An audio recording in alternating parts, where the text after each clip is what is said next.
Okay, hey everyone. So, this is a conversation which continues my little two-part investigation into anarchy and anarchist thought. And this is with Sophie Scott-Brown, who's an intellectual and philosopher, more of a political scientist, but also does history. So, with Ruth Kina in that two-part episode or conversation, which I hope you enjoyed, a kind of a marathon through the history of anarchist thought and how it's kind of popped up and morphed. And the ideas are pretty muddy and hard to track, as you heard, but sort of amazing history there. This conversation is going to be a little bit more playful about the philosophy itself, what it means to Sophie, how different people are kind of using it, how it might apply in everyday sort of circles. And yeah, it was an amazing conversation, really fun and playful. I might tap them again because I kind of love this subject of anarchism. And as I think you probably have picked up, and I predicted, and Ruth predicted, and Sophie predicted, there's, I think, going to be a pretty big interest and revival in anarchist thought, even if people don't even know that's exactly what they're doing, given the state of the world today and maybe the crisis or collapse of trust in governmental authorities, or maybe all authorities, as it were. And I think this is quite a good thing.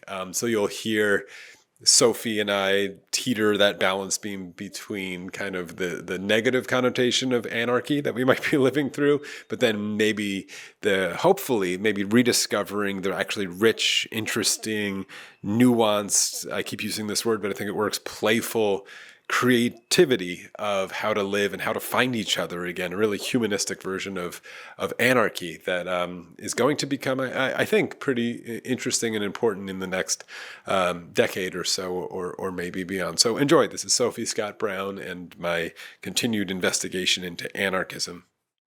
Yeah, I wanted to start with sort of getting first your take on kind of the moment that we're in and setting the stage of the world at the moment. 2024, it was like a year full of elections and all kinds of shakeups and whatnot. And I've seen you speak about them a little bit, but just can you give me sort of like your pulse of the world at the moment? Maybe hanging on by a thread, maybe people feeling like they don't quite have a choice. What do you see being kind of revealed in the tea leaves at the moment?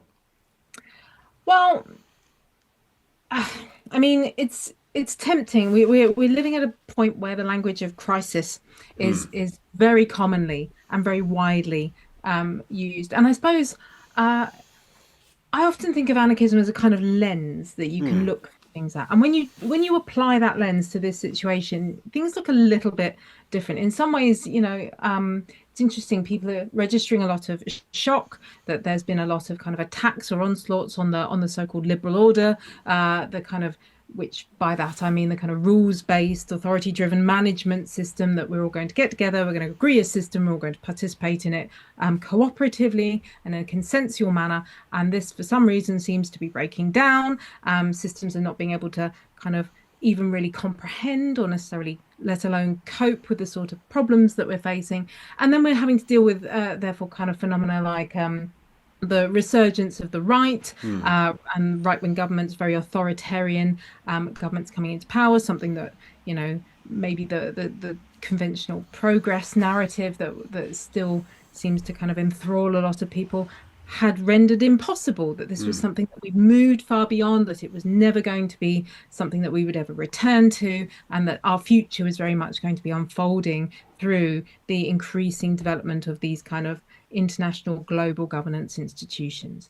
And I look at all this and I sort of, I suppose, in a kind of slightly unkind way, I'm sort of slightly frustrated by the shock of it Hmm. all. Because I think what we're actually seeing now is is not necessarily that something's suddenly broken. It's more that we can no longer convince ourselves that it worked. Yeah. Yeah. And that is the basic difference. It's like, to me, it is, we don't suddenly have an outbreak of crazy, intolerant public racism, or, that is not an adequate explanation for populism. It's not an adequate explanation for Trump. It is not that a small number of people have, moral sophistication, but the majority are in the sort of crude state of nature, as it were. That's not good enough.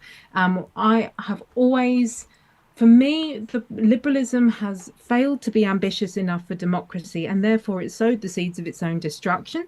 Hmm. It relies on systems which are, by their very nature, unable to cope realistically with the kind of problems that we're facing.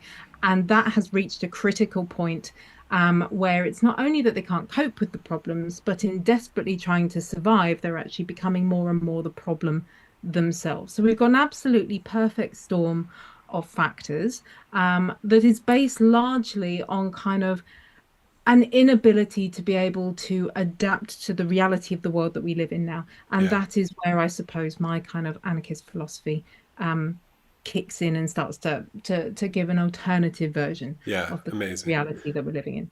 Yeah, I want to tiptoe towards the sort of like what is anarchy stuff, Sure. but I want to start first on the other end of some of the stuff you said there with that word democracy, because I think that's like the big one. I've heard you speak about it in a few other places in a really interesting. What was that great line you had? I think it was at the IAI or IAI. Yeah, what was it that like voting or elections is to democracy as homeopathy is to medicine at Yeah, best. that sounds like something I'd say. You Yeah, said it. It was great. At I best, do. it's like a Right, of diluted course I do. version, and at worst, it's a con or something. But I think there's something so good in that because I think before we get to anarchism and how you see that and how you deploy that word as not a system or not some sort of structure, but maybe as a mood or an orientation or a principle or something like that, a lens or a conversation, which I really like. I did probably like many people they don't know the word anarchy and then they start reading it and then they're like, I think I'm an anarchist. This doesn't actually seem so crazy, right? It's actually pretty innocuous as like a lens for things.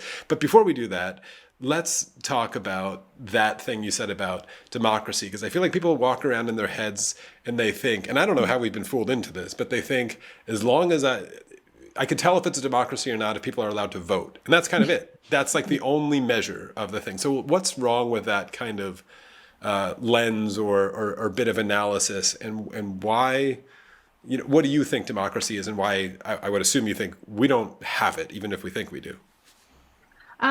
Well, no, you're quite right. I don't think we Right. have it, and I don't think we've ever had it. And there may have been some points where we thought that possibly, we were moving more towards that kind of direction. But again, possibly, I think we may have been fooling ourselves about that because of the big kind of elephant in the room in this conversation, which is power, Mm.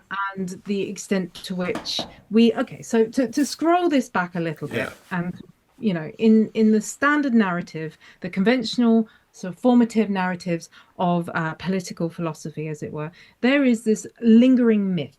And this myth says that order and authority are necessary for civilization. Now, you can have this in various forms. You can have it Thomas Hobbes's style, Mm. which is because we're all naturally bad and we need order and authority to prevent us from ourselves, save us from ourselves. Or you can have it in a more Lockean, cuddly version, which says, Mm. no, we're not naturally bad, but if we have order and authority, we can channel our cooperative instincts together and progress and make, vast amounts of progression wonderful.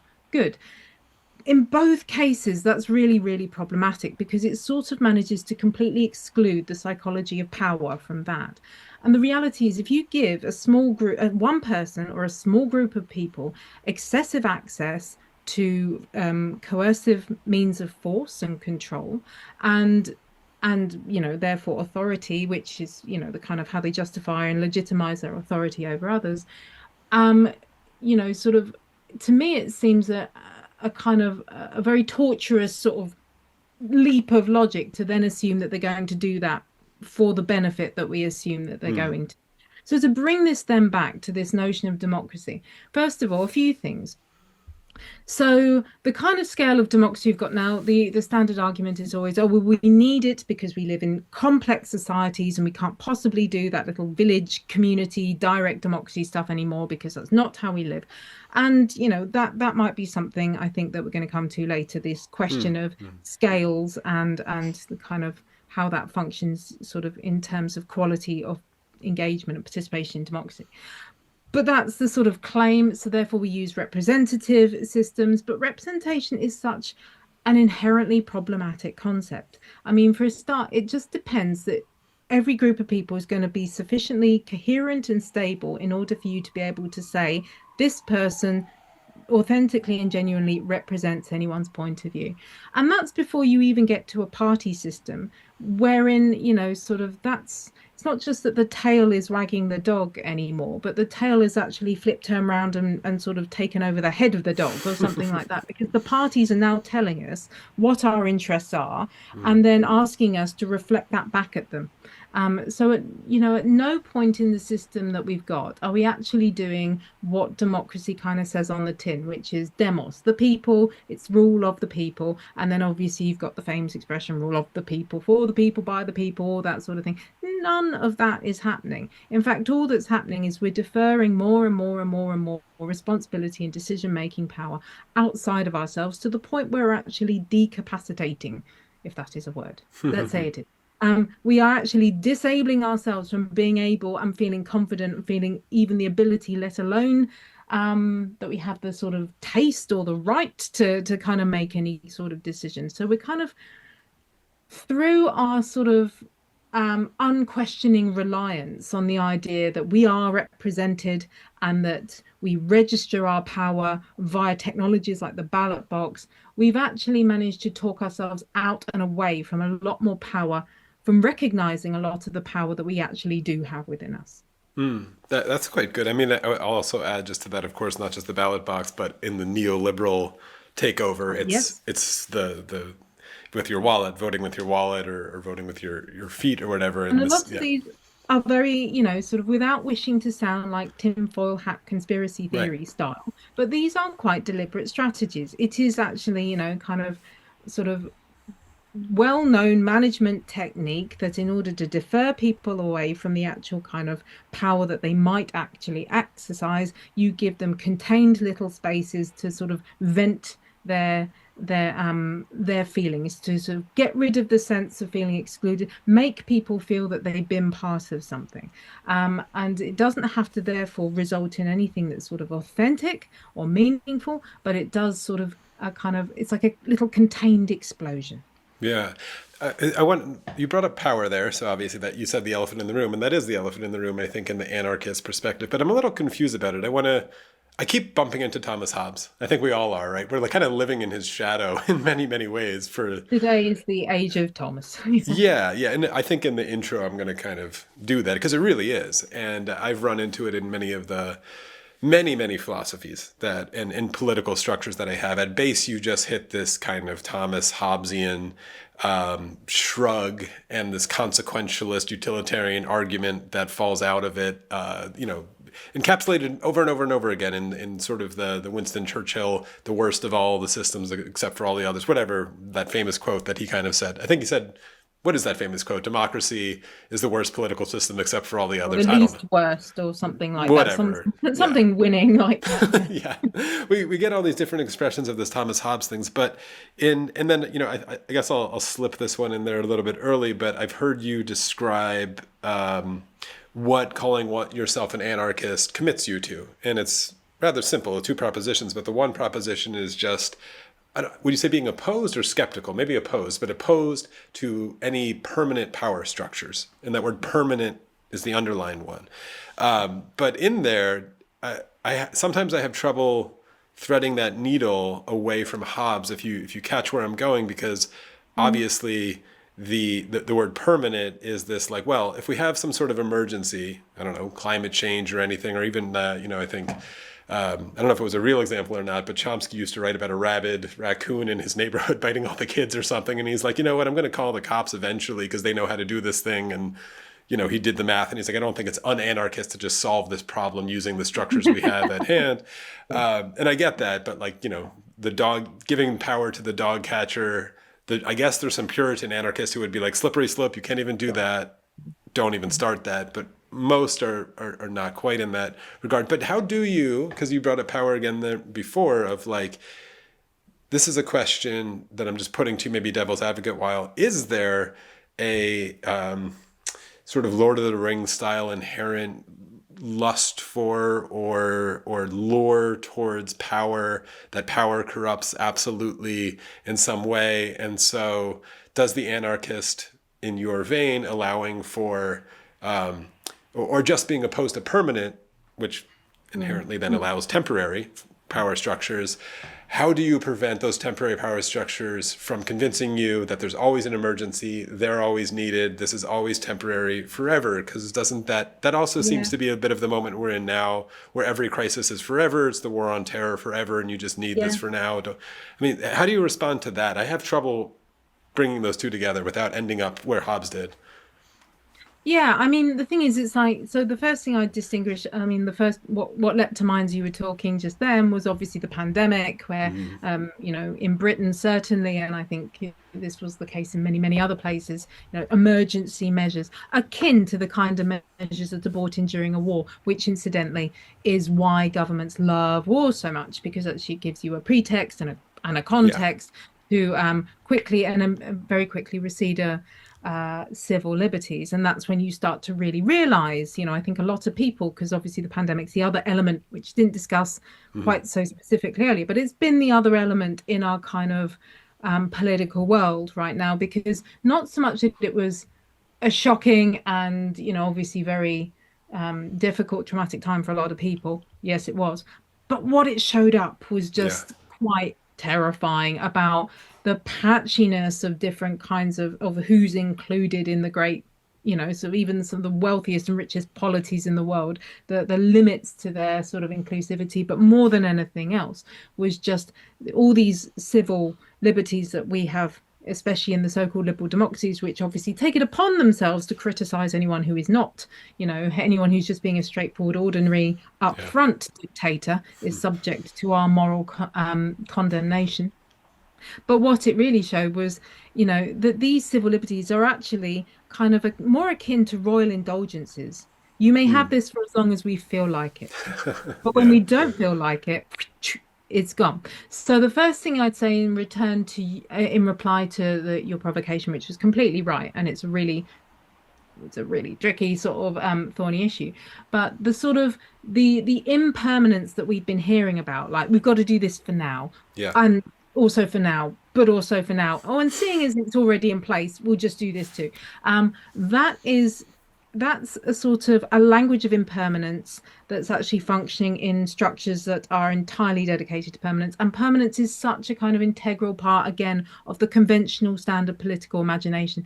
Um, Even when we sort of try and describe things like, I mean, I work a lot on the history of activism, and I'm forever hearing about how certain activist groups they almost always fail, and they Yeah. fail because they don't get their groups or their visions instituted permanently. And that's always the criteria we use. And yet, the irony, the absolute paradox of that is that in that permanence, as to sort of paraphrase T.S. Eliot, you know, in that beginning lies the seeds of the end as Mm. well. Because the minute something becomes self-enclosed, then it will have just as much interest in sort of reproducing itself, which I think is a kind of one of those classic insights that you see a lot in people like Michel Foucault's work. This notion that it will become self-referential the minute it becomes enclosed. And what I mean by enclosed is that it's sort of it's trying to make itself permanent, routine, institutionalized. It's not going to kind of sort of break down or dissolve or move on or reform in a different articulation with different personnel elsewhere. It is intended to be to remain, to be permanent. Yeah. So there's that element, and I suppose when I talk about impermanence in power structures within a sort of anarchist vein, it is much more out of, sort of to draw on a metaphor. It's more the different. It's more like the kind of sand painting mentality in Mm. like kind of India or somewhere like that, where this idea that there's a sort of or to give a sort of another more up to date version, the sort of situationist happenings, if you like. So things that, or another example, Sheldon Wallen had this notion of, sorry, my camera's a bit funny. Welcome to Norfolk Internet. Good, Okay. good. There we go. Sheldon Wallen's notion of fugitive democracy, or we've got more recently Anne Norton talking about wild democracy. These notions whereby it's not a problem if people who understand how to do something or feel more confident or feel more capable in some sphere or another come in. And, so there is this notion, as you mentioned, purist anarchists might say anything that smells like rules or leadership, that's bad.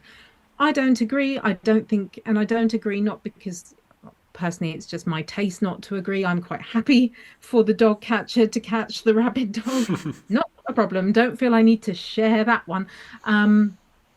It's not just that, it's also the concept logically doesn't demand it.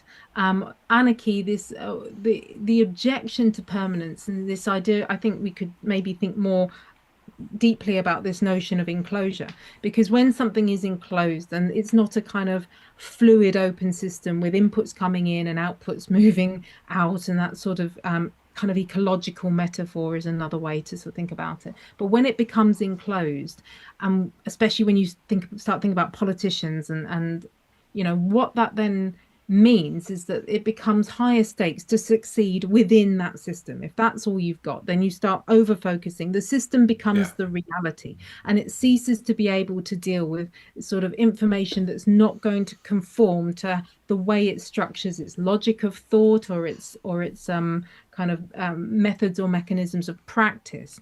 And so we've got what you would have that where what you get in a sort of political situation then is people become very sort of preoccupied with, like, it's like you're playing a game. It's like if you're playing chess, you become preoccupied with what moves you can make to win the game of chess. And it's not necessarily going to be relevant or even actually conceivable to you about what's going on in and around you. If you take a problem like climate change, for example, this is classic. So we are trying to we are witnessing people trying to kind of game climate change, by coding it into the sort of typical ways that political systems deal with problems. Carbon offsets is my favorite. Make a market out of it. Anyway, come on. Exactly. That is this sort of trying to kind of put it into the kind of economic languages or the power politics languages, what we're seeing at COP, this notion of, well, we have to make a concession to this player in order to get their agreement on this elaborate calculus of how you convince people to make actually pretty pathetic concessions in the face of something. And also just the very way that places like COP or what have you, continually the language is solutions. It's always solutions driven thinking to something that's intrinsically not going to be solved. It's something we are going to have to live with. And again, this shape of this problem as something that's going to affect everyone and everywhere, but so it's global and universal, but incredibly local at the same time. The political brain can't compute that sort of a kind of ontology, if you like. So this is sort of drifting quite far, but to return to your principal point, which was this dynamic about the permanency. Do I think that we all can easily get suckered into power? Yes. If you've ever played a game that you've got absorbed in and sort of taken on a different persona in your desperate attempt to win it, then there's your answer. Yes, you too could be a tyrant. That's why the permanent thing is, to me, the quintessentially anarchist part of the equation. For me, anarchists are forever that constant centrifugal energy, the never-ending attempt to escape from enclosure of all kinds. And so therefore you are perfectly entitled to take on many different forms of, to kind of tackle an issue or come together or articulate this kind of problem or whatever. That's fine, as long as that no longer remains your way of doing it for every other situation, regardless of what that situation may be. Yeah, no, I thought that was beautiful. I know you went to a lot of places, but because in the anarchism that I'm digesting lately to just because I'm really interested in it and flooding with it, there's plenty of anarchism that's individualism and says, we start with the spiritual, which you were touching on a little there, maybe the enclosure of your own vices or dominance or whatever. The psychological anarchism is fantastic. I think all of these layers of it, some just direct action and at the street level or whatever it is. I'm interested how they all sort of intertwine, but I'm probably much like you, energized by anarchism as a conversation that's pretty unwieldy, but not about chaos. That's that word, of course, everybody always slanders anarchism as being. But in that, I wanted to, you brought in, I said I wasn't going to go too much into the history stuff, but I did want to veer into it a little with some of the stuff that you were saying there, because this all what I was getting from the way you were just laying that out is I don't know how this happened, but it sounds like there's a structure and then there's solutions, and they're not the same thing. There's like a political structure and then there's problems and solutions. And the anarchist is pretty insistent on dissolving the structure and being creative with new solutions. Whereas you're saying the danger that we've fallen into is the structure is the thing generating the solutions itself, making it in its own model and in its own way. I'm just curious historically. It's like this is. I know you're a fan of Dave Graeber. So am I. I think this is his quote. Is it him? Or no, maybe this is Slavoj Žižek saying it's easier to imagine the end of the world than the end of capitalism. I think Graeber said. That's Zizek. I think it's Žižek. I think Graeber said some similar things. Very But likely, yeah. yeah, but like so how did it's hard for me even what I just said, like it makes sense I could draw it in a model of structure, but it's so hard to even think outside of this as a person born in the year 1982 and brought up in this entire structure. How did this happen? I have a lot of respect for philosophers like yourself who do the history to maybe give yourself to live in worlds where it was not so a given that we have these mega state structures which we're just depending on solutions popping out of somehow. Like, how have you traced that, or does that give you any courage that like this has happened? This wasn't always like this. It doesn't have to always be like this. So, I mean, in some ways, is what drew me to history, and in some, I Mm, mean, I work as a historian, but in actual fact, I'm a philosopher who yeah. does philosophy through history. And Mm, there's a reason I do this, and it's utterly anarchic, and it is because history is very different from your kind of normative analytical philosophy in the sense that it's always changing, and that again we've already discussed this. It's this element, this question, this idea of constant change, and also the other thing history gives you is because it doesn't often resolve things neatly. yeah. Um, or offer too many in the way of solutions. It's also very kind of good on plurality. So in terms of like we are very entrenched in this particular like we talked about before, these dominant myths that have been handed down and obviously have had histories kind of appended onto them because we are a very kind of historical kind of human Mm, beings, like in the sense that history is not only a narrative for like orientating ourselves within time and space, but it's also got it's actually a sort of conduit between the large mythic outlines of what we believe and how we then translate that into kind of well how we got from there to here and therefore what remains possible in our world to do. So that's kind of potted philosophy of history for the yeah, that's insane. great. Yeah. Wonderful. So there are actually, again, the other wonderful thing about history is there are many histories, and what figures like David Graeber have been brilliant at doing, taking cues from figures like Kropotkin, is actually relooking at some of those exact same histories that we tell ourselves and seeing it's not necessarily that you just have to have alternative histories. Although you can trace an alternative set of ancestry or kind of alternative for sort of you can have an anarchic account of everything. And in fact, David Graeber and David Wengrow So we're here have done similar. just that. Yeah, Yes. yeah. So fine. And actually, in fact, I'm going to tell tales out of school within the anarchist debates within the community. Literally from the days of Kropotkin, there was Mm, always somebody's got to do this. Somebody's got to tell, like, give that alternative anarchist history where actually you can sort of, I mean, and it's sort of it's a wonderfully it's a wonderfully anarchic anarchist history because it doesn't even allow you to have kind of cause and effect in the same way. It doesn't allow that continuous narrative because, of course, that would be a kind of coercive thing to do. What sort of is wonderful about books like that is it just shows that for as many examples of civilization building as your standard conventional textbook might elevate and say, well, this is how we came to be, or those origin stories which are so popular, like the kind of sort of apologist accounts for well human evolution has been driven by competition, by kind of our sort of bad nature, our need to control ourselves, all that sort of thing. But you can also have these buoyant accounts of people who have done these sort of lived these rich cooperative societies. I know that David Graeber had wonderful expertise in indigenous cultures, Hmm. which I mean, somewhere like I lived for many years in Australia, and we are talking about indigenous people not necessarily being angels or perfect or never fighting, but the archaeological evidence strongly suggests that we have a continuous population, civilization, why not? Let's use the word, 60,000 odd years with no archaeological evidence of any major conflicts. Hmm. No mass graves, no potential battlefields, right? 60,000 years, and then within 250 years, we're down to 1% of the population. Yeah, yeah, yeah. I mean, what does that tell you about what are the kind of grand narratives of civilization that we're accustomed to? The other way you can do this, and I think this is important, is like actually you don't have to make it a choice or an alternative. Actually, you can just look from other directions within those major big stories that we're so accustomed to, because it's going to be, strategically speaking, it's quite hard just to say to everyone everything you thought and believed about how the world should be structured. Oh, well, that's wrong, and here's an alternative account you choose.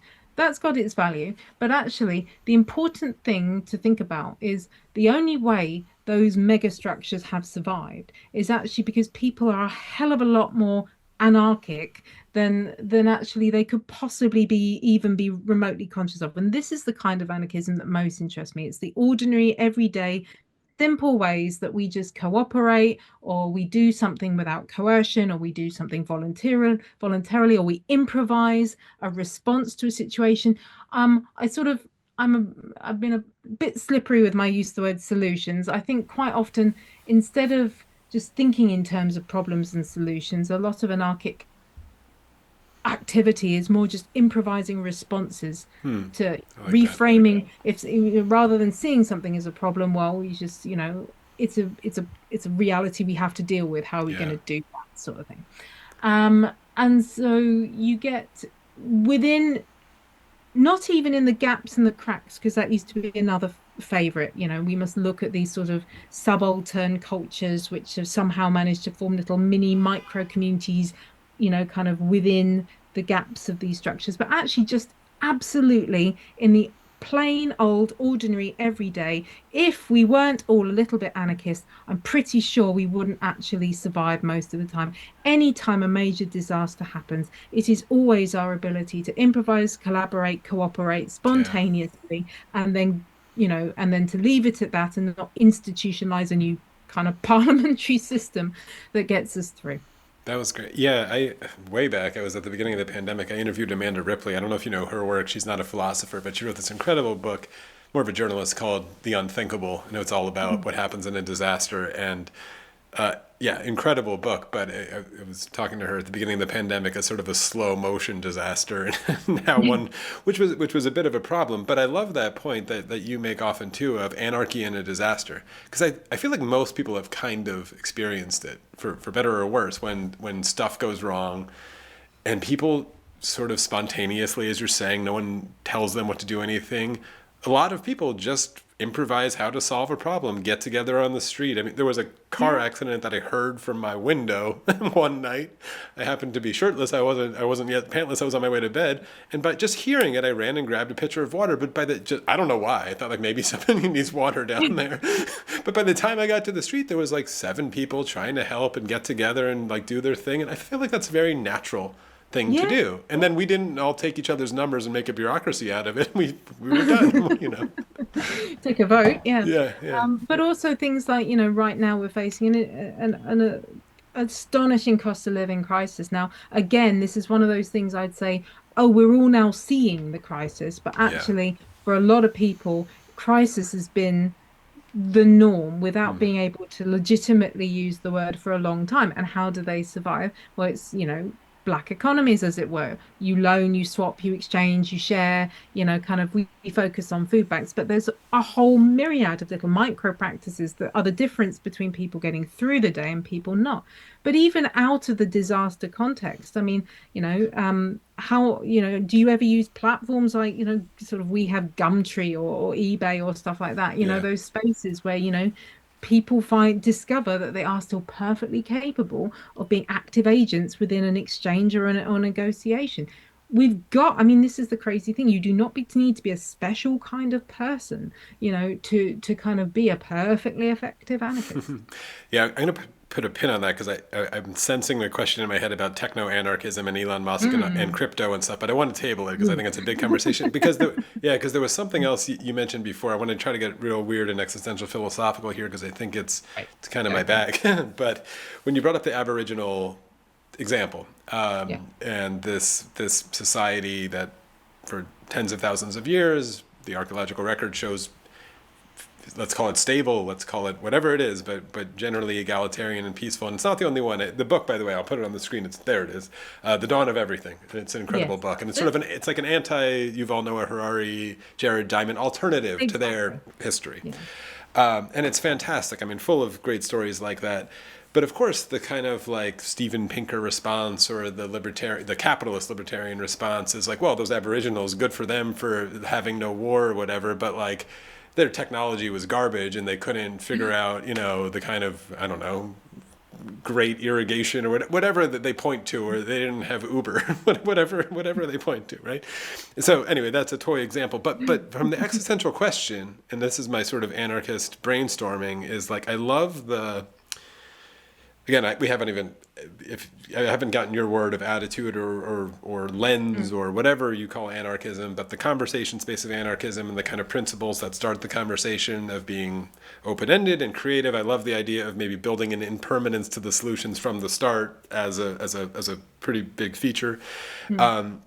But it involves these genuine questions of deciding what we want to do, and having some agency over the kind of imaginations of the world that we're actually trying to inhabit as best as we can. Anarchists famously don't want to describe them too detailed, but we can describe the kinds of feelings we want to have in them at least.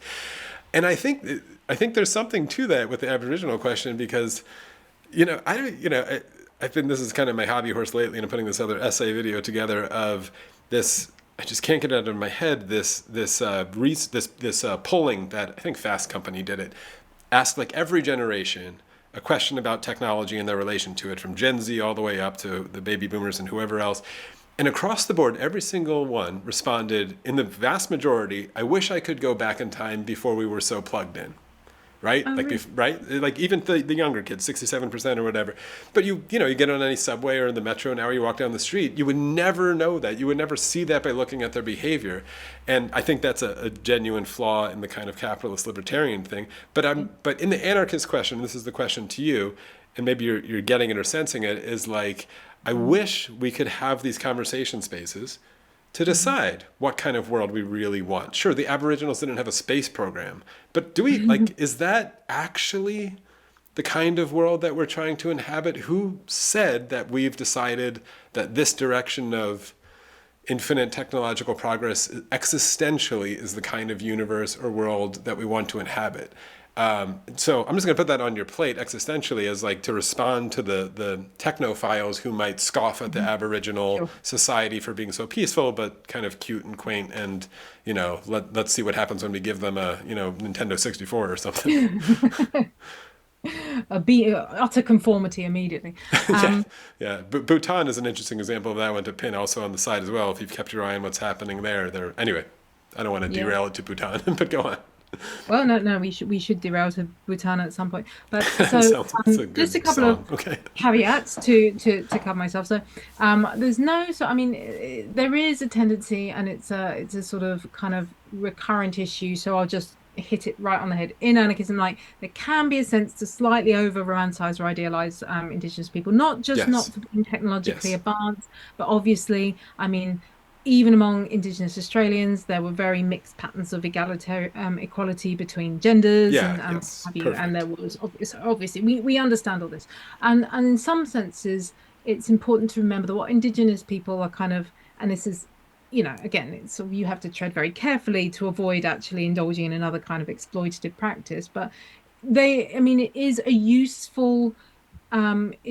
sort of a useful part of our history and culture to remember and kind of relook at.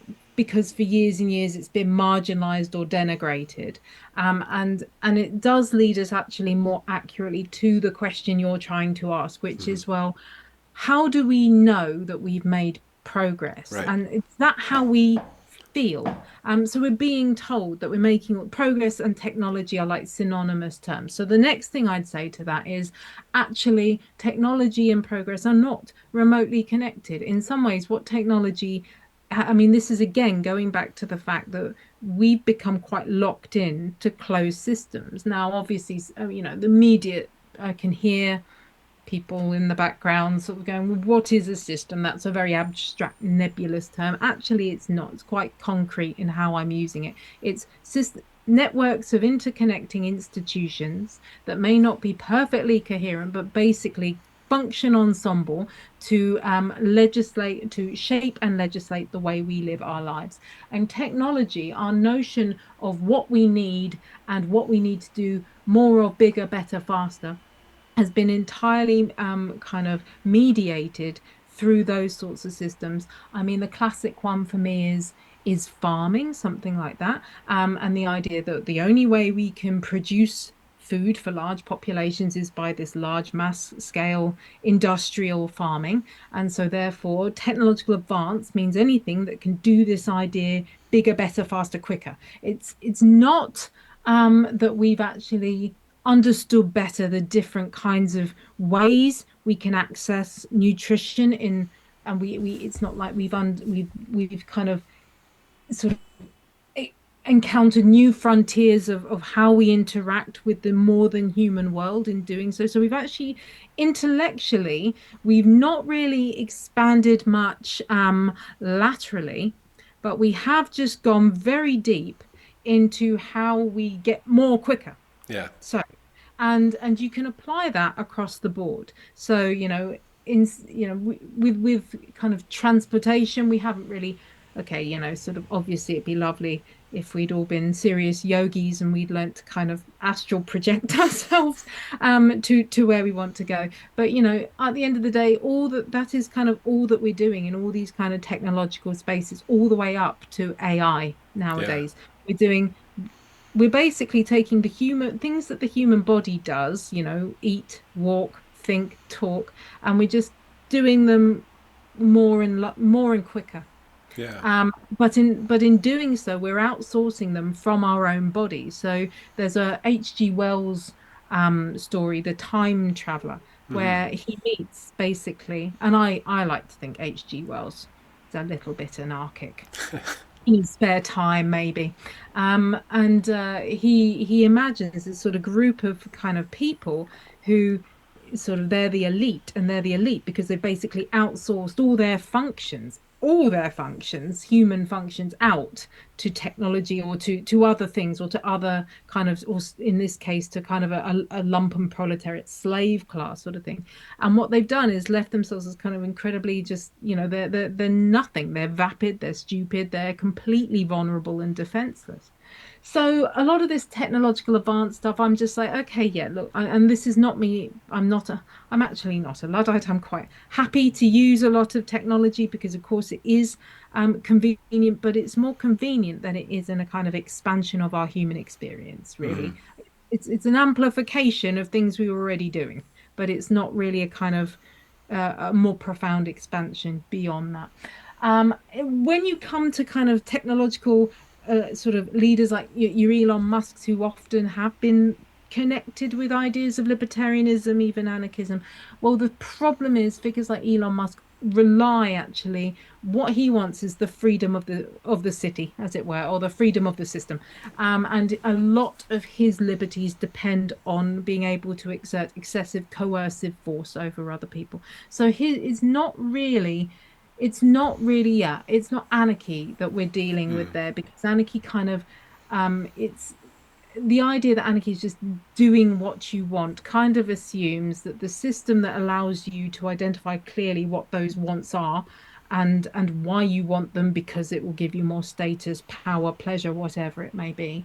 But whilst you are operating your freedom within that kind of system, that's obviously coming at a cost of, all other kinds of freedom for kind of other people.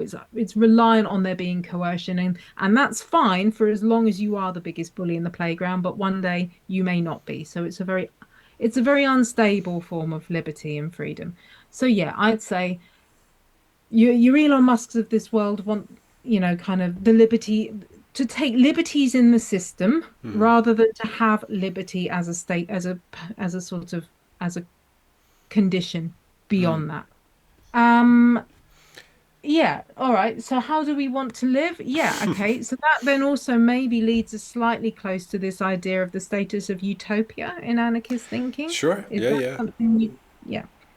So I'm fairly notoriously a kind of hostile to all forms of utopia or prefiguration, partly because again, it's that to me, I understand the value of imaginative energy. And in some ways, that is why it's most important, where, kind of because telling stories and having, sort of kind of a sense of poetry, as in those sort of what else is possible.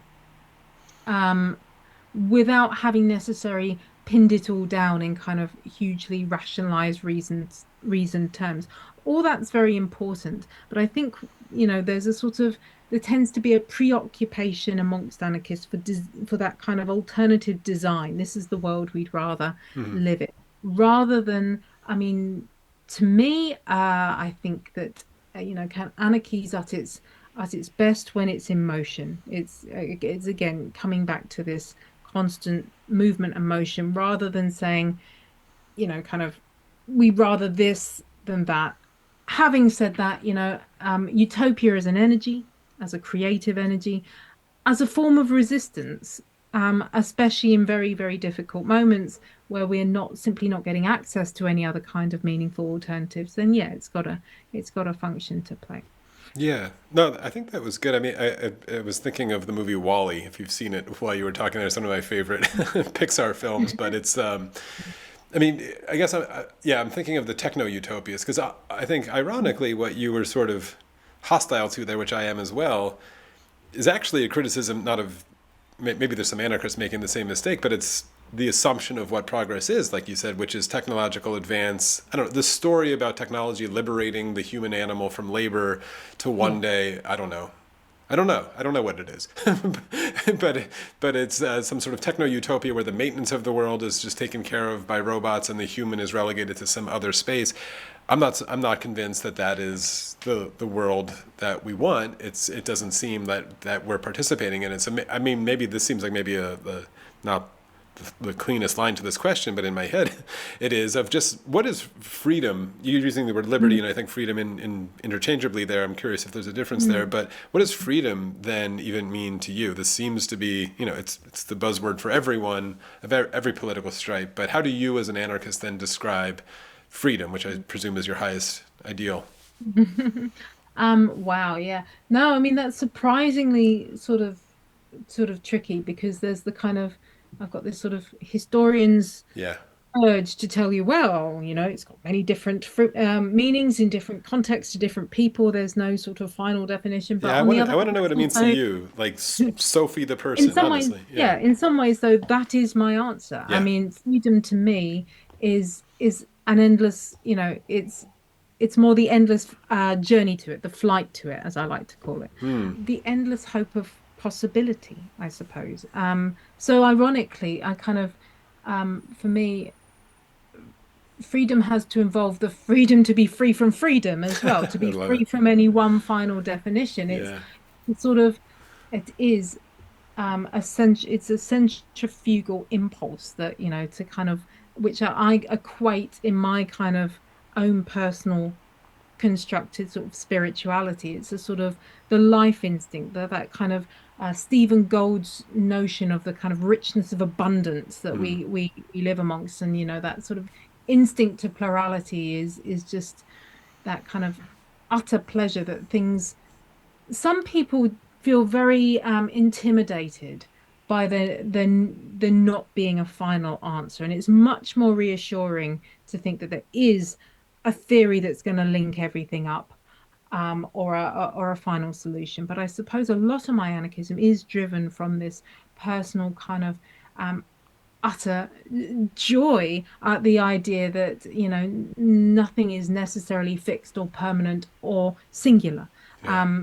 The universe is busy, off multiplying as we speak. That's incredibly exciting to me. It's also why I was utterly terrible at subjects like science or maths, the way they were taught in sort of secondary school, because to me it was just so depressing, the idea that there could be one formula for Yeah. Yeah. something.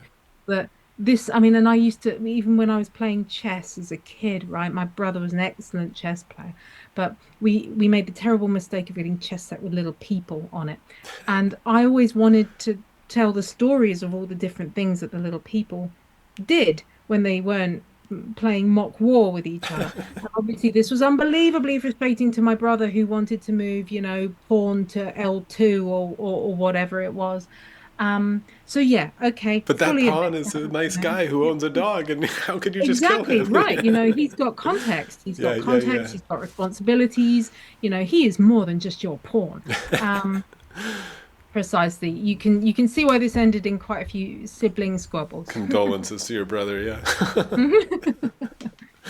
Yeah. But I think that's great because the way I'm conceiving of it, I love this idea of how did you put it there? The sort of freedom to imagine. I don't know. Maybe I just paraphrased that, but it's to imagine different possibilities. You said Mm, possibilities, and I precisely. and I think what might be in that poll that I gave you of people wishing they, even kids wishing that they could live in a time or go back to a time before they were so plugged in.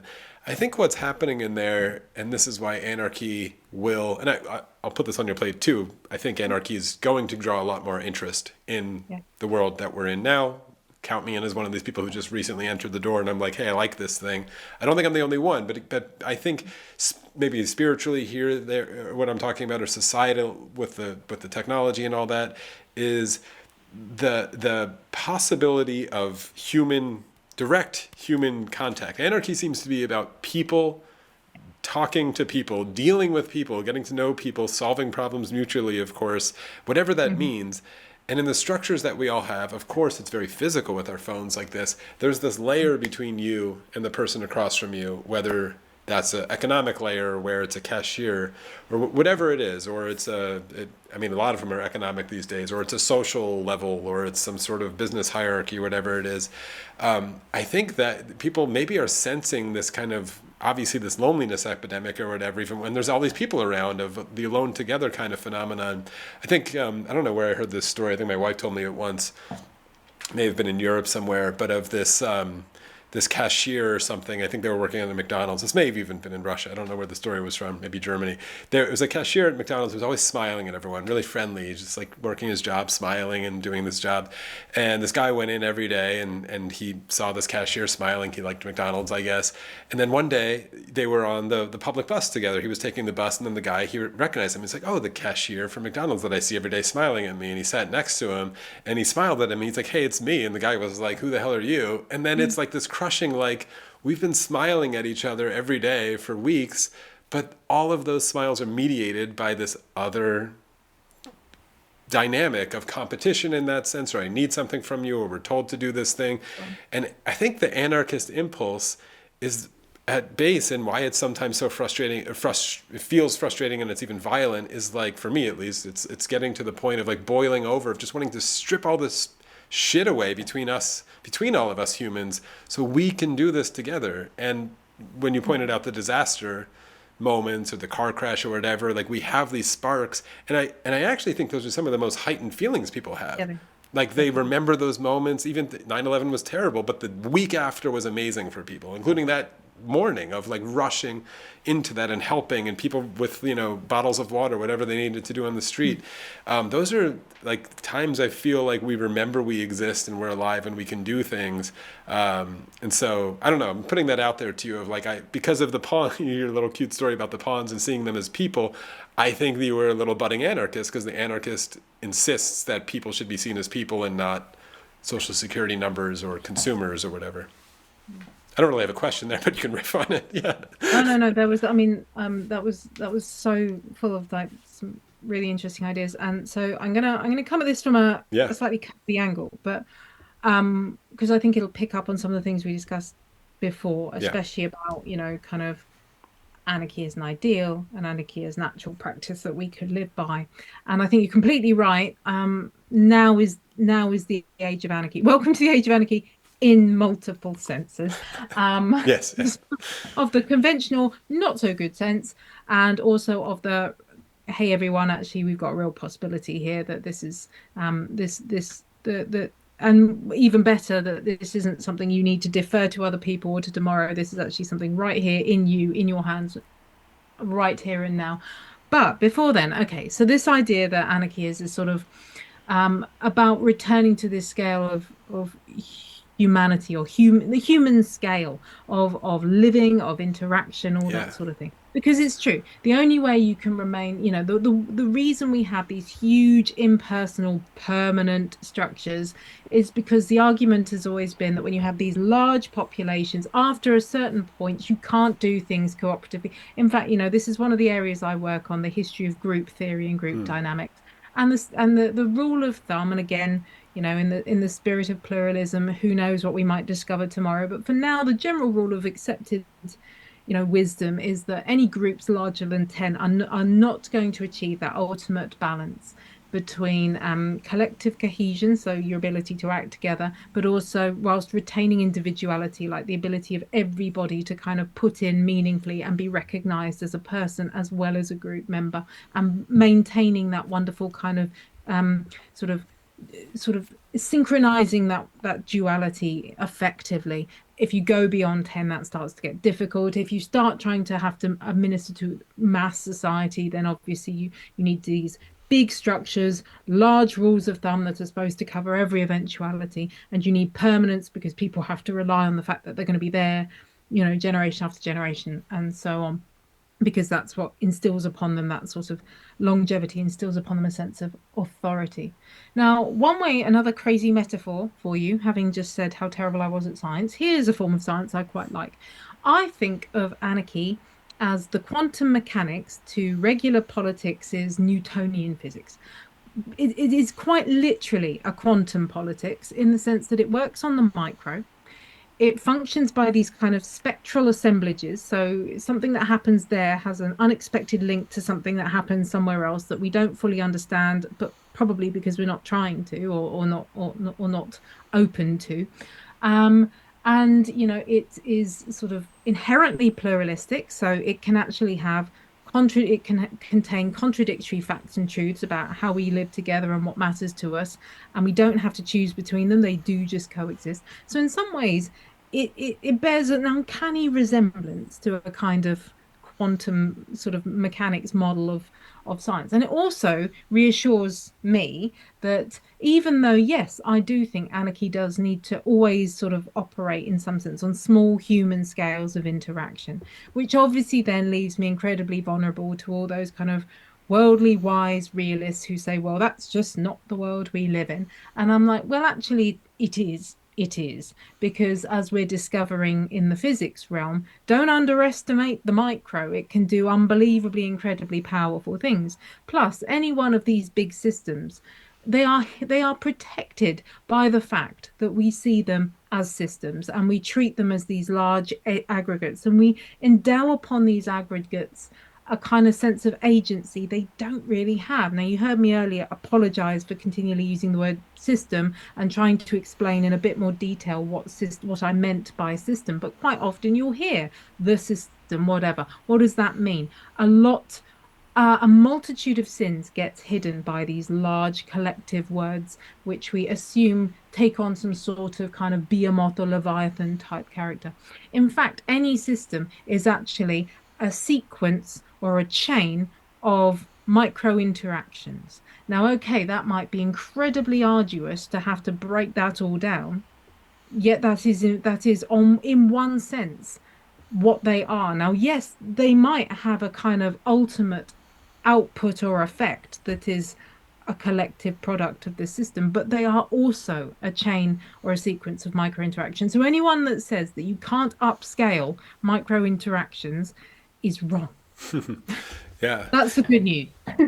When you said at the beginning of that answer, the good anarchy in the bad sense and the good sense, can you just? I know it's kind of a Mm, dumb, like, just sure. lay that out for people, because people do, of course. Like, you mean we're in a time of anarchy, of like the, what is that? The worst form of chaos and unpredictability, but also in the best time of anarchy, as in, I don't know. So yeah, I'm being a little bit facetious, but Yeah. obviously I'm getting asked a lot of things about, how I mean, and rightly so, Yeah. because the enduring kind of account of anarchy is that it was the alternative to like in Hobbes, it was the alternative to order and authority that made the Leviathan look suddenly incredibly attractive. Although Yeah. incidentally, Thomas Hobbes, I don't recall the moment anyone agreed to the Leviathan. So your notion of consent there is questionable to me.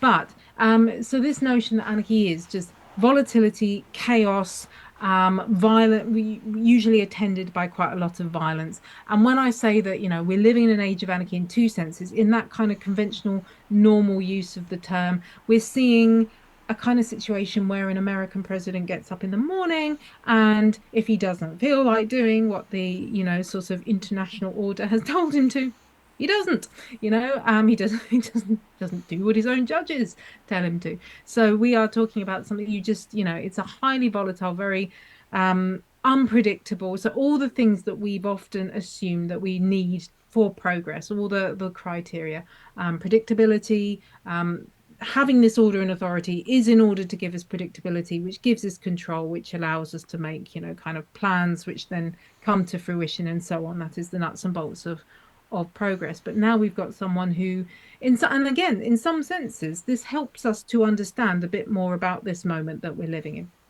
So I don't think that everyone who voted for Trump, not, had took leave of their senses or anything like that. What we're seeing with a figure like Trump is someone who literally just responds to different situations as they come up according to how he feels like it. Yeah. Now, actually, that makes him a hell of a lot more flexible than an international order that was sort of grinding through the bureaucracy or generating more bureaucracy before it ever got to any sort of um, kind of attempt to tackle anything. I mean, without having the sort of time, the energy, or the space to kind of go into the details, but we are looking at a situation where a sort of ceasefire opportunity has been very much forced by by Trump being able to use very unorthodox methods. Now, as mentioned before, if a lot of people are experiencing like this system, which was supposed to be the epitome of progress, is actually alienating most people most of the time, not just by the literal physical technical barriers of phones or checkouts or cashiers or markets or values, but just the sheer quantity of bureaucracy, or even the fact that that our cherished kind of welfare institutions like public state schools or anything like that, we're used to thinking of them as a kind of unquestionable good, and yet most of the time they are sort of not functioning in ways that are recognizing people as individuals, and they're just sort of, it's the sausage machine constantly. And so you can see why all of a sudden the frustration and alienation from that might make a figure who's going to kind of swoop in over above and just be very improvisational, very responsive, maybe reactive is the word there, um, is has its attraction. Of course, it's also got its immense danger, because the whole reason why we wanted systems in the first place was because these figures can be capricious and they can be whimsical and they can basically act primarily to suit themselves if they wish to, if they have the excessive power to do that. Nevertheless, I think there is a lesson in this moment right now. We're calling, so I guess what I'm saying is I'm trying to hedge my bets. Mm-hmm. I'm saying there is, as usual, a grain of truth in why people might say that a volatile, unpredictable, kind of very random style of politics is anarchy. And I'm also trying to say that because that's happening and because that's undermined so much of our conventional assumptions about what politics and what political order looks like, it's also opening an opportunity for something that's actually more substantially anarchy as well. Yeah. Is there a difference there? I'm sort of borrowing from Wendy Brown. I love her Yeah. writing in philosophy on Trump at the moment. But can you draw out, because I think there is, the difference there maybe between nihilism and anarchy? Because I would, Mm.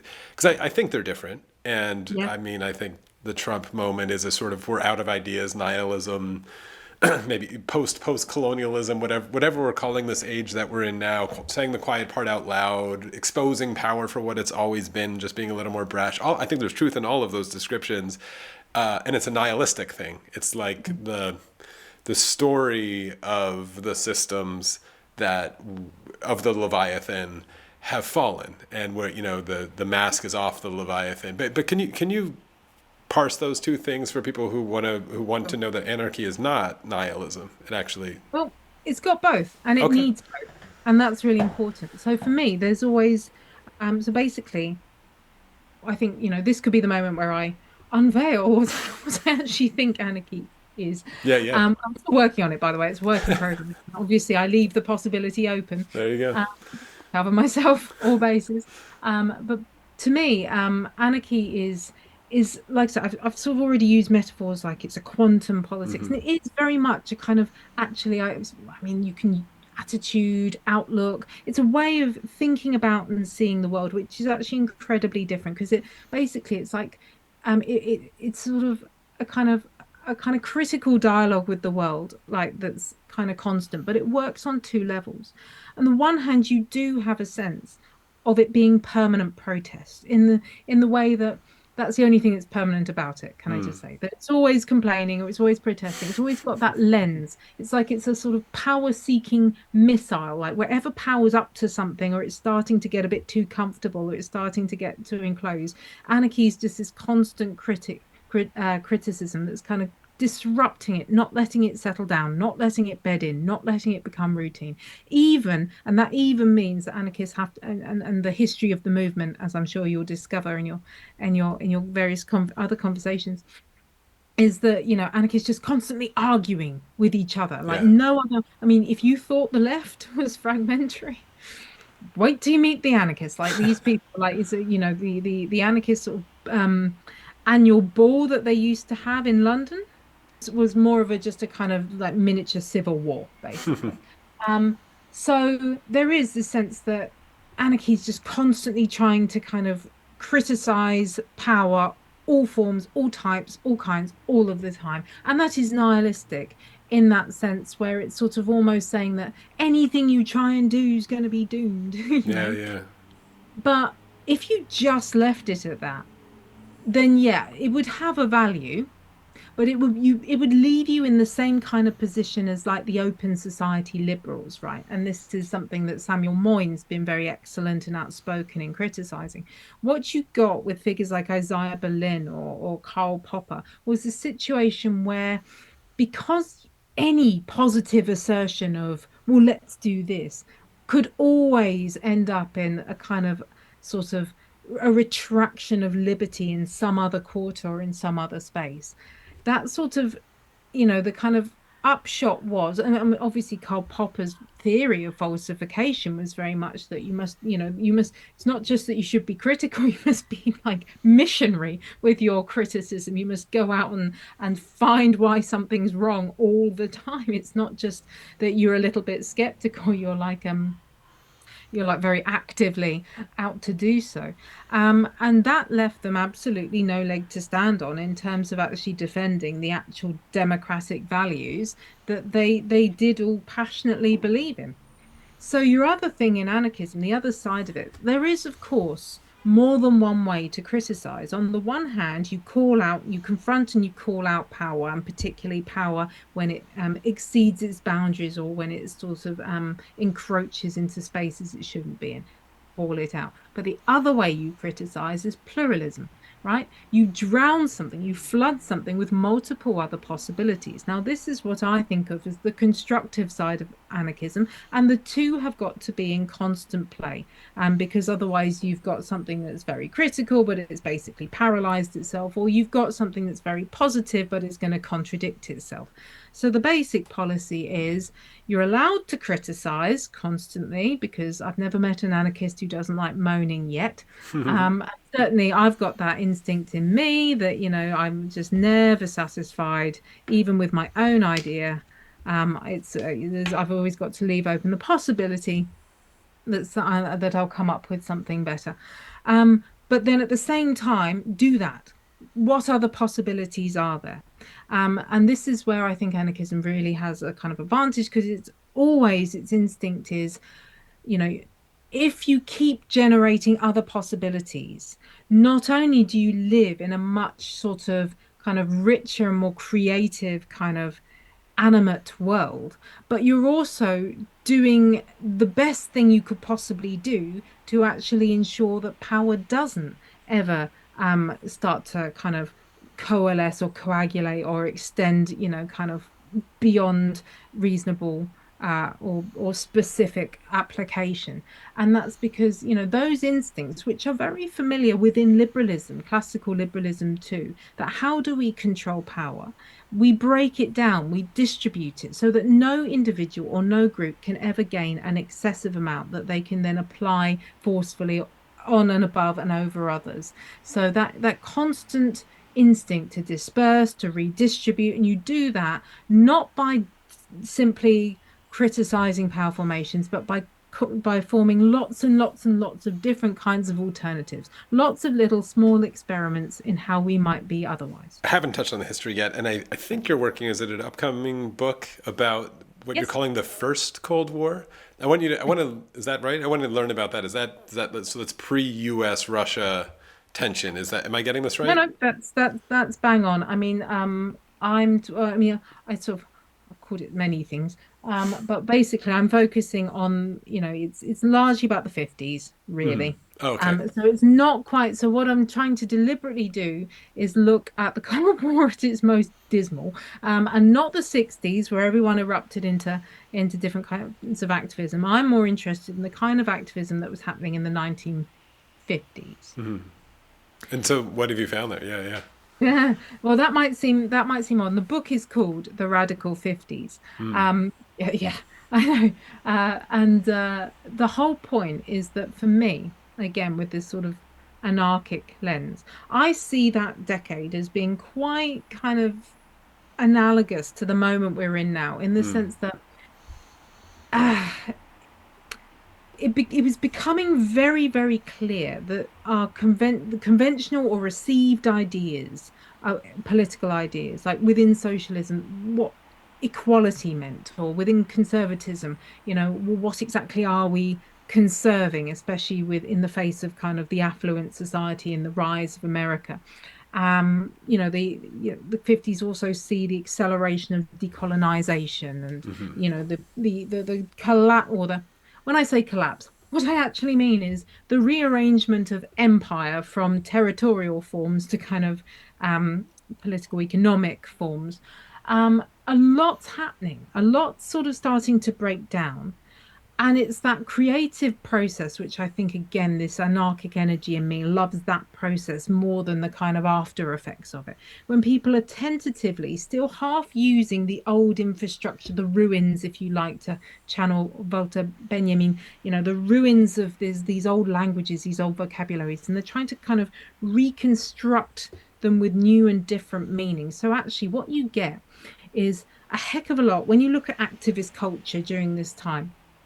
Now, most people would think, well, in comparison to the 60s, it looks very sort of passive and timid and well-natured, but a bit crap, basically. And the general consensus is that it fails, and it's not until the 60s that we get sort of, anything that sort of resembles a meaningful counterculture, that sort of thing. And I actually reject that entirely. And I say the most interesting stuff, the most radical ideas about the possibilities of direct democracy were happening during this time when everything was sort of fluid and molten and ideas were breaking down but were not yet emerging fully formed in a different way. Whereas when you get to the 60s, what you get is a lot of sound and fury, but actually a lot less, I argue, a lot less sort of kind of creativity, because there was much more kind of falling into a sort of war of position,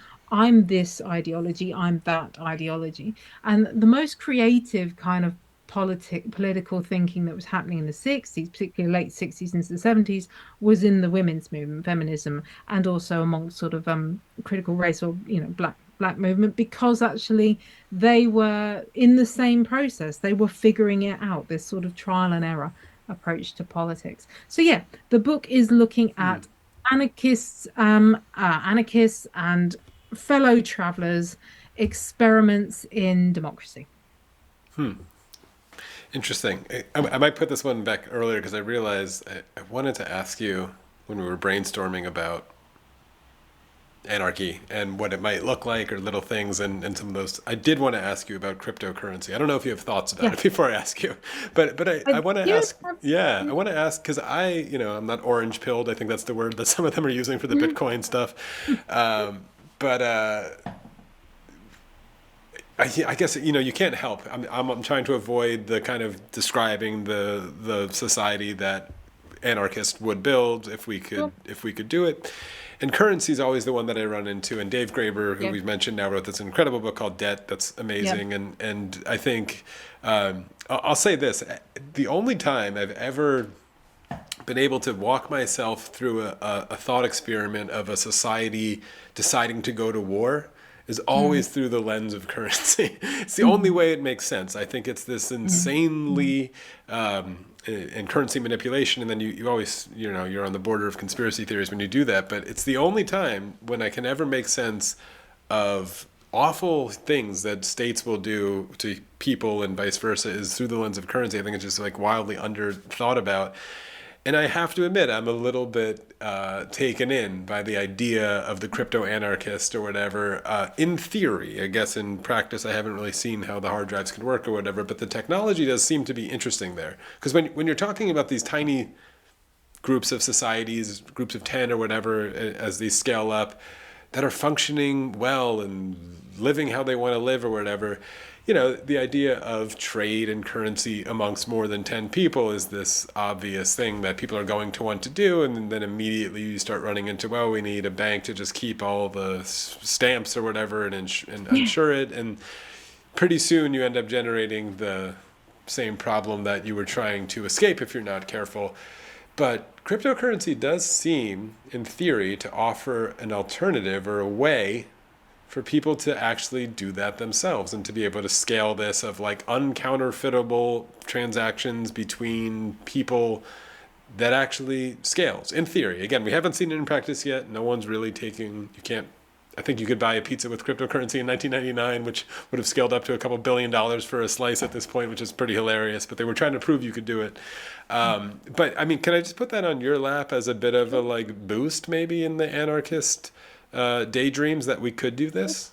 I mean, I'll confess straight up that, I'm sort of when all the cards fall down, I'm definitely on the kind of back to the land side, purely because actually Yeah, I'm sort of technologically challenged, frankly. But I yeah, have had call to kind of think about this because obviously, the technological sphere is one which is busy in multiple senses, whether it's sort of kind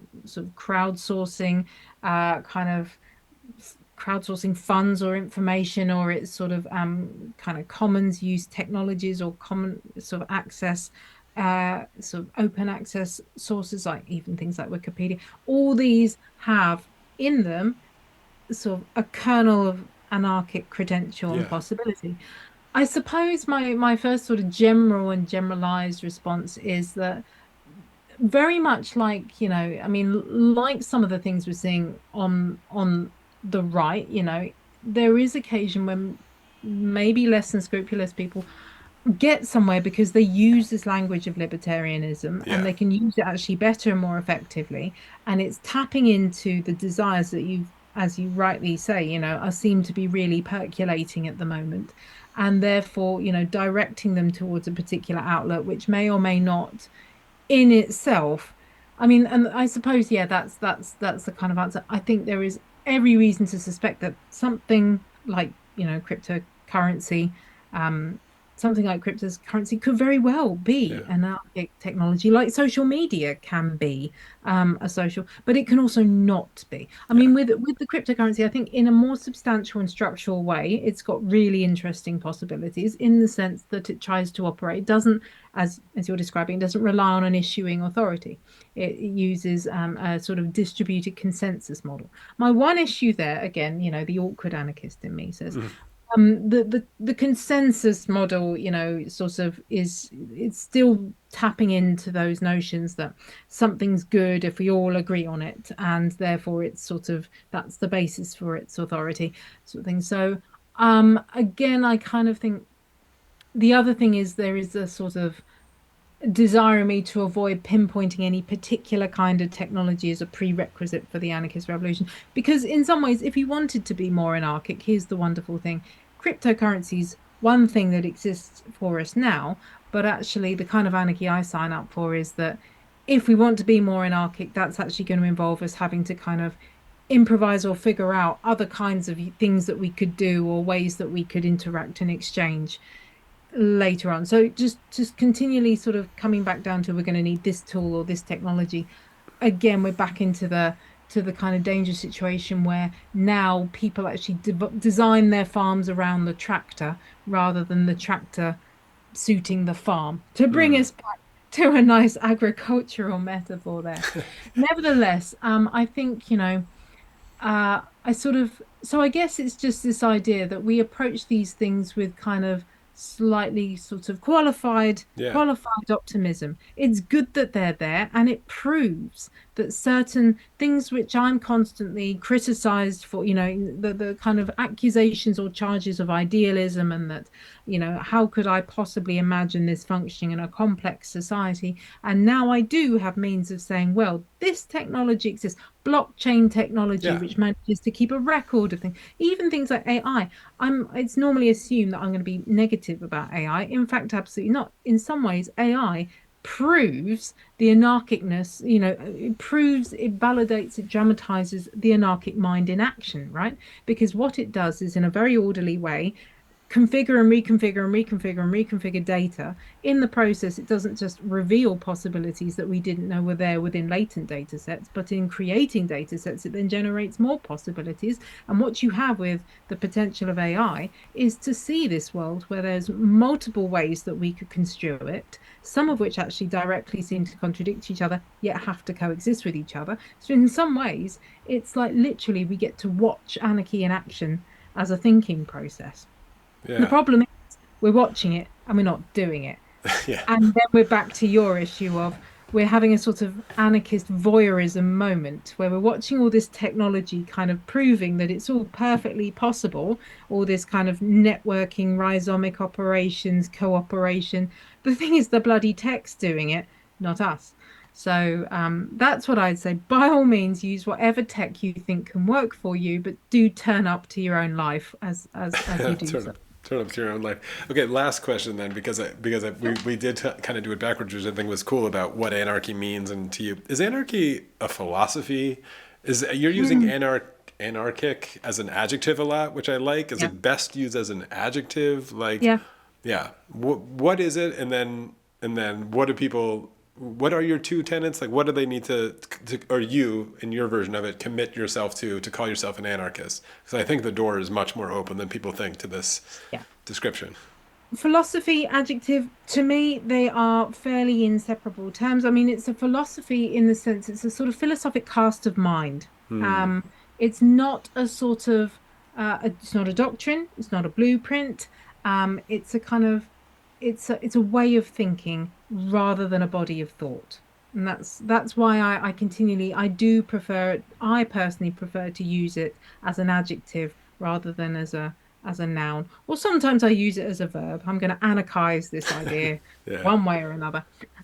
So there is that. And then so to me, the basic nuts and bolts of anarchy lie in a couple of directions. I mean, the two cruxes are, kind of the sort of the permanent protest, but also the plurality, the pluralist possibilities. So, on the one hand, constantly be alert for where power is operating, how it's operating, and how it's starting to settle itself into a routine. And Yeah. that's quite simple for most people because actually, that's the sort of complain component, right? If you want to be an anarchist, you've got to really like complaining. And right now, show me someone who doesn't.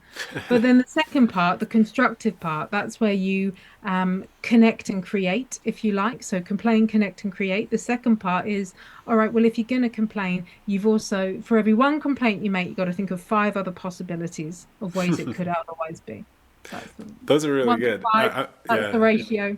that's great. I think maybe one last little graver nod, because I think he had a You, great line about protest you do. versus Yeah. direct action, where he was like, he doesn't like using the, or he didn't. Unfortunately, he died. Of course, people know, but he didn't like using the word protest because it's sort of like asking the powers that be just to be nicer to you. Where Yeah. direct action is like actually just going out and doing the thing. And as an example, I think this is one of the first conversations I haven't directly brought up the Israel-Palestine issue in quite a while, but I talked to Stavit Sinai, who is Mm, involved with Palestine Action, which you might know. They're mm, the difference of going out on the street, and not that this does nothing, and protesting, and if you don't like what's going on there, is great, and yelling to the powers that be to, hey, stop what you're doing, be nicer, be kinder, stop doing colonialism, whatever, great. But the direct action, maybe the anarchist version of it, is like, no, go smash the factory making the weapons, which is what she is involved in with Palestine Action. And that's where I think people in society start getting afraid of yeah. anarchists, because protest is very lovely. We talk about it in the West of this ideal of democracy and this thing we have to protect and free speech.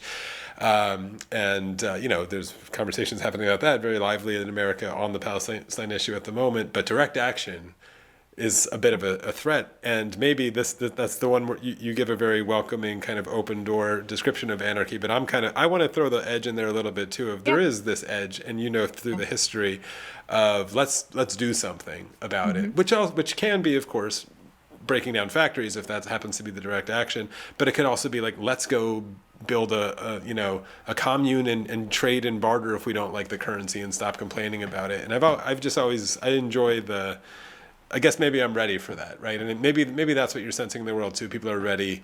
We're tired of Yeah. complaining, because Yeah. complaints at the Yeah. election seem to just go into a black hole anyway.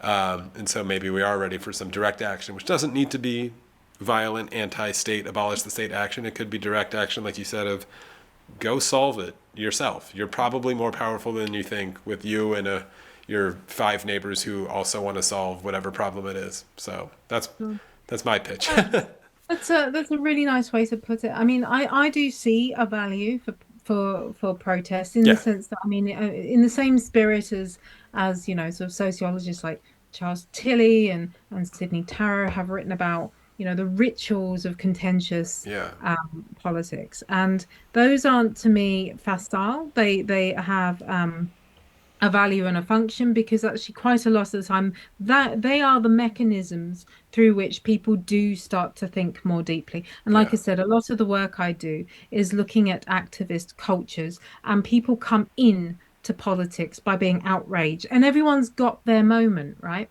And it's normally kind of, you can normally age someone by it. So if I confess that my moment was the 2003 anti-war protests, yeah. and that was My moment is that as well too. 2000. I mean, maybe aging ourselves, but yeah, we are probably pretty damn close.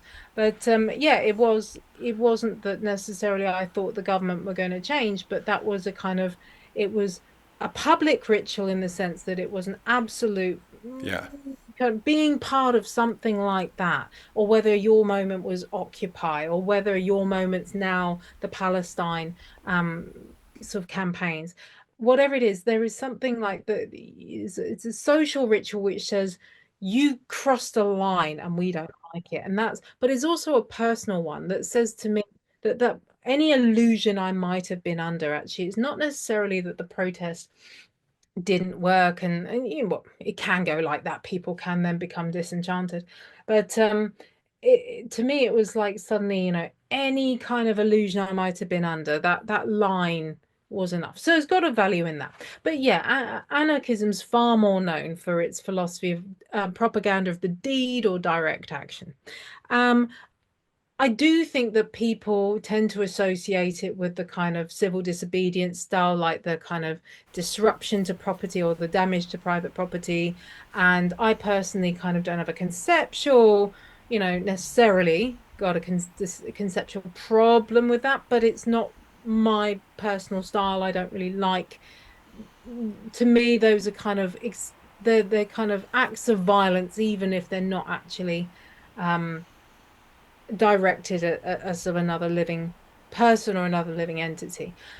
So my form of direct action has always been to think, okay, I'm going to sort of slightly transfer away. So if we ask ourselves, well, how have we got into a situation where the Israeli government led by Benjamin Netanyahu, as opposed to Israel, as opposed to the Israeli people as a whole, how have we got to this situation? Sorry, I'm having some tech issues. Um, we've got to it because there's simply not enough there's simply too much concentrated power in too few hands. So maybe my direct action is going to be imagine different ways which we might educate people, because that happens to be the sphere I work in. So Hmm. that's the sphere Hmm. I can act in most quickly.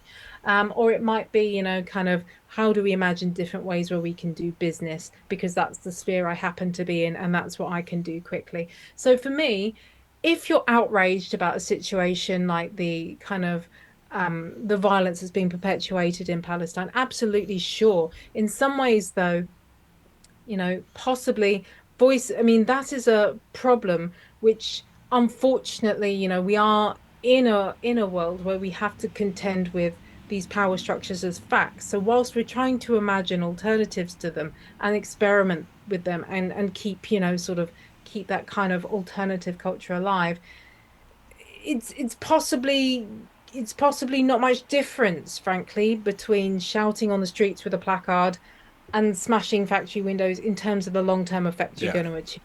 Yeah. Yeah. So my preference is to register my complaint, but go and go and create something else in the world that takes us further away from the situation that caused the problem. Yeah, no, that's great. I mean, yeah, I didn't mean to denigrate the protest generally. Of course, I No, no, participate no, in no, them, of course. but Yeah. and it's also to the anarchistic. I'm trying to use your language here. The anarchistic, whatever. Mm. I can't do it. The adjective anarchy there is a display to all of us and to everybody who can see it, to make a fuss and to be large in numbers, to kind of prove that this isn't a democracy, to just show up, to be Yeah. like, look at all of us here, Yeah. nobody's listening. Yeah, in that moment of disillusion. But I think there's something really ripe, like we said, about anarchy, because everyone is feeling so frustrated, unheard. Mhm. They're not participating. I do think the Well, Trump thing is a nihilistic failure, and nihilism burns itself out fairly it quickly. will. Yeah, It will. I mean, so it's a source that you need to kind of understand. But I mean, the wonderful thing about anarchism for people right now yeah, is I think there's such a contraction of creativity at the yeah. moment. And in every sphere of our life, even, I mean, this is why I think both systems, like whether it's big man politics or it's the liberal order politics, have just both failed so wretchedly. Yeah. And yet, and the result of all these great goods that we're supposed to have, all these wonderful laws, what have they done? They've strangled us. There's, what a bureaucracy that was supposed to keep things in order, it's throttling us, kind of Yeah. education that was supposed to kind of expand all the goods of society to everyone is kind of flattening us, it's Flattening. just That's the word. Yeah. flattening. And it's I think with anarchy you've got, especially when you are willing to adopt these versions of it, like, I mean, David Graeber is quite mixed. Sometimes he's quite a traditional social anarchist, as in I'm describing to you a system of leaderless Yeah. society, but in other pockets he is far more of this kind of, he's about possibilities, he's about creativity, he's about people rediscovering what it's possible to do together. Yeah. um, and the joy in that. It's Yeah. such a joyful I was politics. I was there at Um, Occupy just about every day, sort of observing Great. slash participating. I was lucky enough to be in I mean, sort of and my that was post so college work. fascinating Yeah. Yeah. because that again conformed to the model, right? So everyone knew what they were against, and yet in every different Occupy camp, there were people able to start creating what it was they were for. And rather than have a unified for, which they were criticized for, um, they had a unified against. In some ways, that's an absolute anarchist model. We know we're against this, but we're all going to go off and have different versions of what we could be for. And Yeah. that was super cool, I think. I think so too. Yeah. I mean, people criticized it, but I went off. I had my thing there. Yeah, I'll let you go, but Yeah. we can talk about this Well, Jay, it's been an forever. absolute pleasure. And yeah, please do keep in touch because I it's great. will. And I'm just scratching the surface, and I know it's a deep, deep well, but